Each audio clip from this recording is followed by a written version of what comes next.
मैं सुंदरलाल राव श्री गंगानगर राजस्थान से second timer गाय हैं स्वर्ण कपिला। दूसरी बार अपने बच्चे को जन्म देगी। और मिल्किंग की बात करें तो 20 से 22 लीटर प्लस दूध रखने वाली गाय हैं। बहुत ही शांत और सीधे स्वभाव की गाय हैं।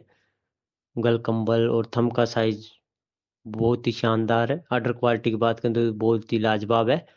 तो इससे और भी रिलेटिव जानकारी अभी चाहिए हो तो किसी भाई को तो हमें डायरेक्ट मैसेज करके व्हाट्सएप पे या कॉल करके भी और अधिक जानकारी ले सकता है। और इससे भी शानदार गौ माता किसी भाई को चाहिए हो तो भी वो संपर्क कर सकता है।